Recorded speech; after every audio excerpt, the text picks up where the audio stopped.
Masjid Muhammad Ali dan kota Salahuddin di Mesir ini lambang keagungan pemerintahan Islam zaman silam. Sepanjang dinasti Ayyubi, diikuti penguasa-penguasa selepasnya, istana dan masjid dibina dalam kota yang berperanan sebagai pusat pentadbiran. Terletak di lokasi yang strategik, kota ini pernah menjadi pilihan Napoleon Bonaparte menempatkan pasukan artilerinya semasa penaklukan Mesir. Satu daripada masjid bersejarah di kota Salahuddin ini ialah Masjid Sulaiman Pasha.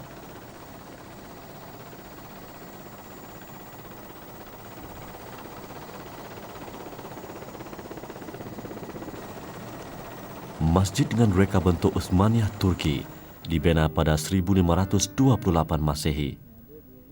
Masjid ini juga dikenali dengan Masjid Sariyatul Jabal.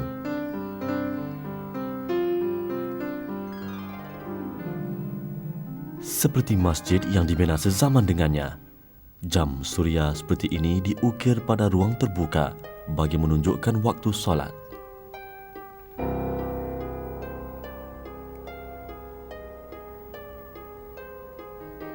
Bagian dalam Masjid Sariyatul Jabal dihias dengan indah.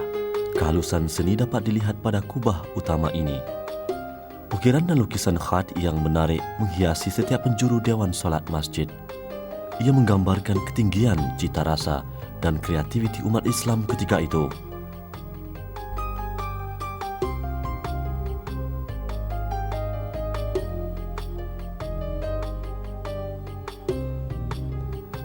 Sariyah bin Zanim bin Amr bin Abdullah bin Jabir, antara panglima tentera yang ditugaskan oleh Khalifah Umar untuk memimpin pasukan membuka wilayah baru. Inilah makam Sariyatul Jabal. Makam ini ditemui pada tahun 1141 Masehi. Beliau dikaitkan dengan kisah karamah sahabat Nabi Khalifah Umar Al-Khattab. Dalam suatu peristiwa, umat Islam di Madinah tercengang melihat Umar Al-Khattab yang sedang berkhutbah tiba-tiba meneriakkan arahan yang ditujukan kepada Sariyah. Anehnya, Sariyah yang ketika itu berada di medan pertempuran dapat mendengar arahan yang ditujukan khalifah kepadanya. بيقال ان سارية الجبل مدفون في هذا المقبرة. طبعا دي أقاويل، لكن عندنا لوحة أساسية على باب المقبرة بتدل ان المدفون في هذا المكان هو أبو المنصور قسطة الوالي الفاطمي اللي بنى المسجد أيام العصر الفاطمي قبل مسجد سليمان باشا الخادم، واللي موجود منه جزء دلوقتي بالحجارة. Inilah pintu makam Sariyah bin Jabal.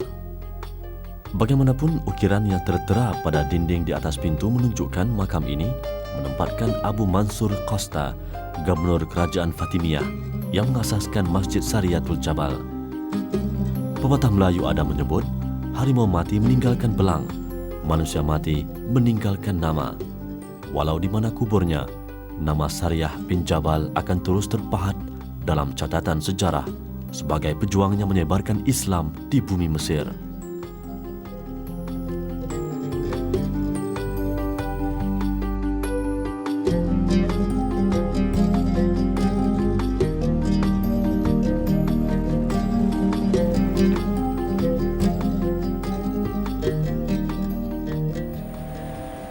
Sungai Nil dan Pulau Raudah terletak di barat kota Salahuddin.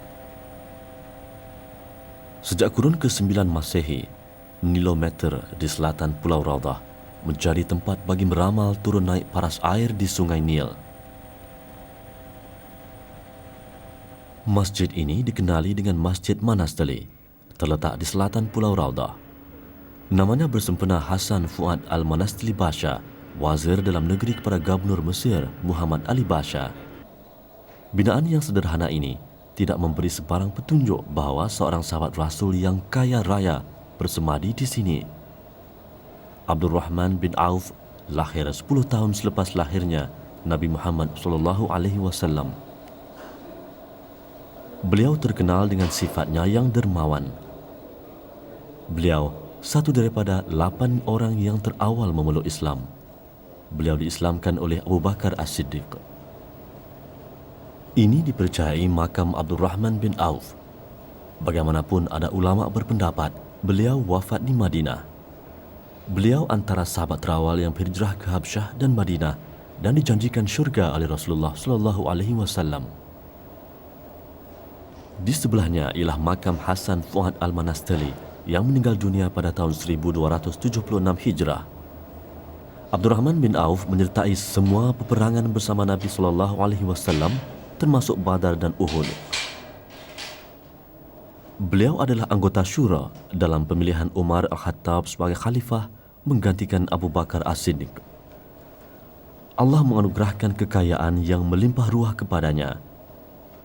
Diriwayatkan beliau pernah memerdekakan 30 orang hamba dalam sehari.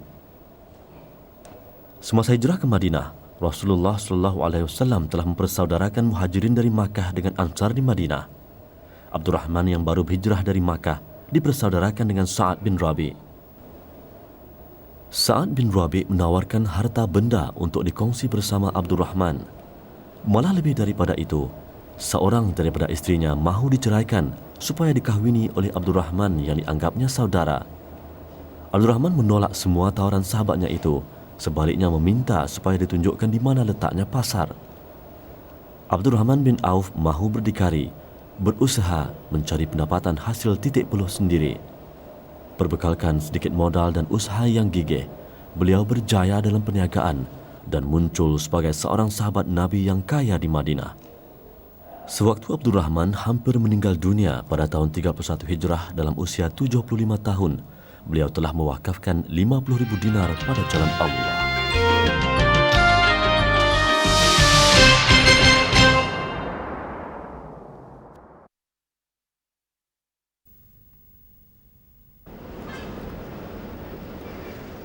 Apabila Iskandar Zulkarnain tiba di Mesir sekitar tahun 332 sebelum Masehi dalam kempen perluasan kuasanya di Timur Tengah, beliau mengasaskan ibu kota yang dinamakan Iskandariah bersempena dengan namanya sendiri. Iskandariah terletak lebih kurang 200 km di barat Laut Kahirah. Daerah dengan pantai sepanjang 20 km dari timur ke barat ini menghadap Lautan Mediterranean. Menurut catatan sejarah, daerah ini dijajah bersilih ganti sepanjang milenium sebelum Masehi.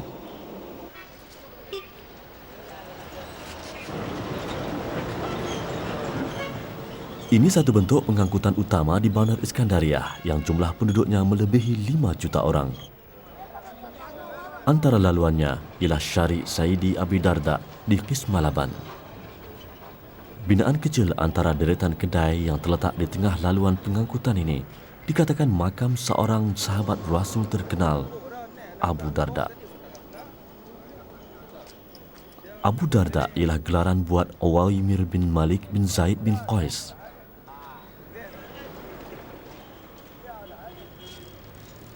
Beliau seorang ahli perniagaan yang wara, kuat beribadat, lagi zuhud. Inilah makam Abu Darda.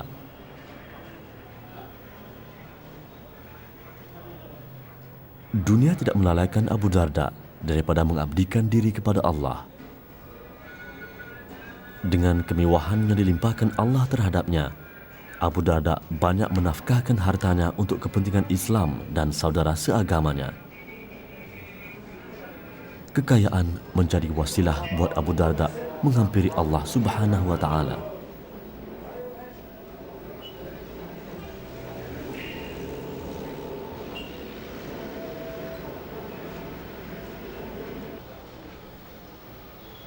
Di sebelah makamnya ada 2 kubur. Dikatakan ia kubur sahabat Abi Darda.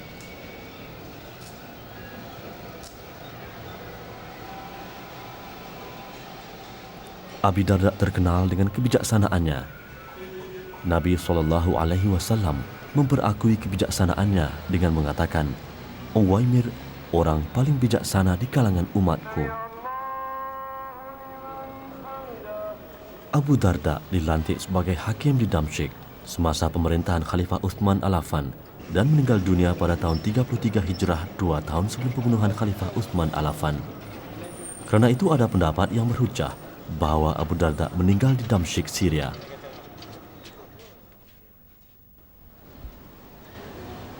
Ada pula pendapat mengatakan Abu Darda meninggal dan dikuburkan di Istanbul, Turki.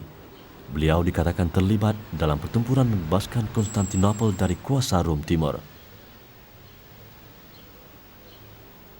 Menurut Muhammad Abdullah, seorang penduduk tempatan, Abu Darda dipercayai datang ke Konstantinopel sebagai tentera Abu Ayyub Al-Ansari. Menurutnya, Abu Darda terkorban syahid dalam peperangan itu.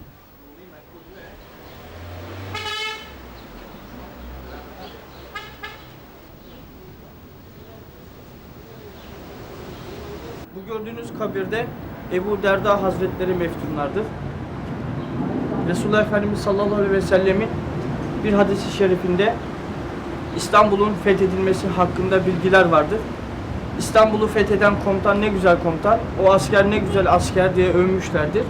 Bu sahabiler bu övgüden sonra İstanbul'u fethetmek üzere Konstantina'ya gelmişlerdir ve buralarda şehit düştükleri rivayet edilmektedir. Di mana sekalipun letaknya makam Abu Darda, namanya tercatat dalam sejarah Islam sebagai sahabat yang dididik oleh Rasulullah SAW. Lelaki berhikmah, penuh kebijaksanaan, penyumbang dalam membangunkan Islam sebagai ad-din wad daulah. Manzala, 40 km dari Port Said, Mesir, sebuah pekan kecil yang menyimpan kisah yang menjadi kebanggaan penduduk tempatan. Inilah Masjid Ibnu Tamim di Manzala. Masjid ini diasaskan 14 kurun yang lalu sejak tentera Islam pimpinan Amr ibn al-As membuka Mesir. Kali terakhir ia dibaiki ialah 25 tahun lalu. Masjid yang dihias dengan ukiran indah ini menjadi kunjungan penduduk setiap kali azan berkumandang dari menaranya. Bahkan, ia sering menerima kunjungan mereka yang ingin menziarahi makam seorang pejuang Islam terbilang, Qaqqa' bin Amr At-Tamimi. Beliau menyertai peperangan bersama Nabi SAW demi menegakkan kalimah tauhid dan cintanya kepada mati syahid. Setelah wafatnya Nabi SAW dan Abu Bakar menjadi khalifah, Qaqqa' turut sama dalam angkatan perang Islam menentang golongan murtad Al-Qamah bin Al-Ashah.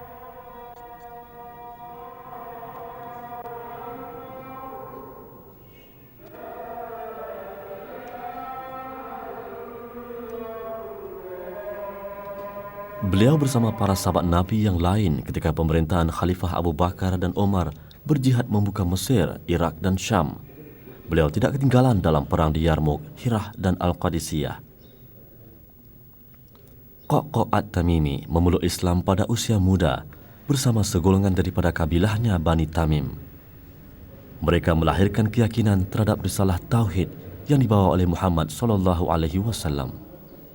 القعقاع بن عمرو التميمي قائد جيش المسلمين لم يهزم جيش وفيه مثل القعقاع. القعقاع بن عمرو التميمي هزم أعداد من الكفار واليهود من جميع الجيوش. انتصر القعقاع في عدة حروب وشاهد له أبو بكر الصديق وقال أن القعقاع لا يهزم ولا يكون فيه جيش مثل القعقاع يهزم. القعقاع بن عمرو التميمي هو البطل المناضل الذي هزم الجيوش الكفار واليهودية في جميع الحروب. Cintanya pada jihad terserlah apabila memberi jawapan ketika ditanya Nabi SAW, apakah persediaannya ke medan jihad? Dengan tegas beliau menjawab, ketaatan kepada Allah dan Rasul serta seekor kuda perang. Qaqqa' bin Amr At-Tamimi ialah contoh seorang pemuda yang cintakan Allah dan Rasul, menjunjung panji-panji perjuangan Islam sepanjang usianya.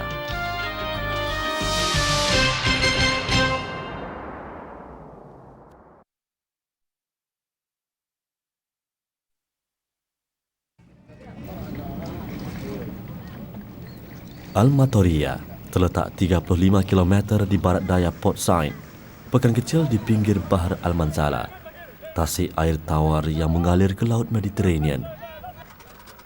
Keluasannya sekitar 200 km persegi dengan puluhan pulau kecil. Bot nelayan dan perahu layar menambahkan warna keindahan di Tasik yang menyimpan misteri penuh tragedi. Selain pertanian yang merupakan sumber pendapatan utama penduduk Al-Matoria, sebahagian penduduknya menjadikan Tasik Manzalah tempat mencari rezeki. Tasik ini membekalkan sumber protein dan pendapatan yang mencukupi buat penduduk di sekitarnya. Nelayan Tasik Manzalah mempunyai cara tersendiri menangkap ikan. Tumbuhan air seperti telipuk banyak terdapat di permukaan tasik ini, menjadi tukun semula jadi yang paling berkesan.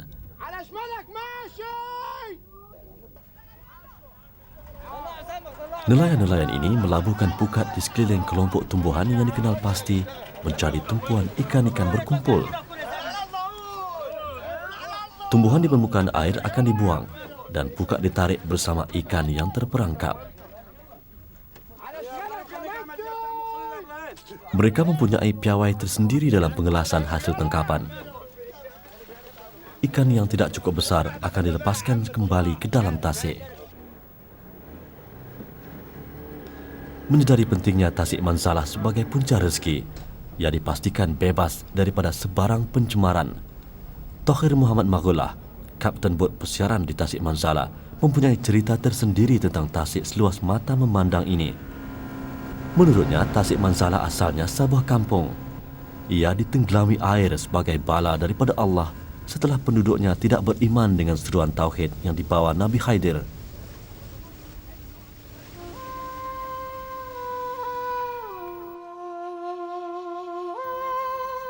Antara puluhan pulau di Tasik Manzalah ini, Pulau Abdullah bin Salam ditakdirkan menjadi bumi persemadian seorang sahabat Nabi.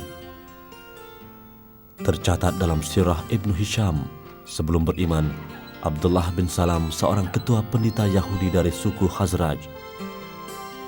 Di dalam binaan masjid yang sederhana inilah letaknya kubur Abdullah bin Salam. Beliau meninggal dunia pada tahun 43 Hijrah. Kerajaan Mesir telah memberi peruntukan bagi memelihara tempat bersejarah ini.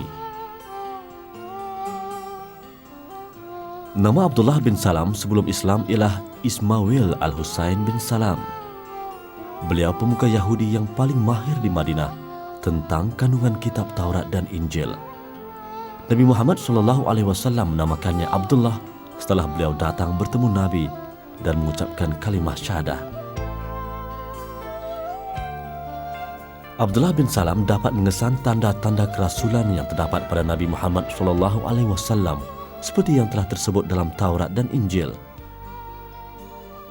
Apabila mendengarkan berita Nabi Muhammad SAW tiba di Kuba dalam misi hijrah baginda ke Madinah, Abdullah bin Salam datang bertemu Nabi lalu mengisytiharkan keimanannya. Sekembalinya daripada bertemu Nabi, Abdullah menyeru ahli keluarganya supaya beriman, lalu seruannya diterima. Setelah memeluk Islam, Abdullah bin Salam menerima kutukan dan kentangan hebat daripada kaumnya sendiri apabila berdakwah di kalangan mereka. Kaumnya tidak menyangka pemuka Yahudi seperti Abdullah bin Salam akan menerima seruan Nabi Muhammad yang berbangsa Arab. Abdullah radhiyallahu anhu termasuk dalam kelompok sahabat yang dijanjikan syurga oleh Nabi SAW. Seperti sahabat-sahabat Nabi yang cintakan keredaan Allah, Abdullah bin Salam turut sama berjihad ketika perang Khandaq. Beliau turut membuka Baitul Maqdis bersama Sayyidina Umar Al-Khattab. Ketika berlaku pertelingkahan antara Ali bin Abi Talib dan Muawiyah bin Abi Sufyan di Siffin, sahabat Nabi yang mulia itu mengambil sikap berkecuali. Menerima pemuka agama Yahudi seperti Abdullah bin Salam menjadi templakan hebat pada golongan Yahudi dan Nasrani.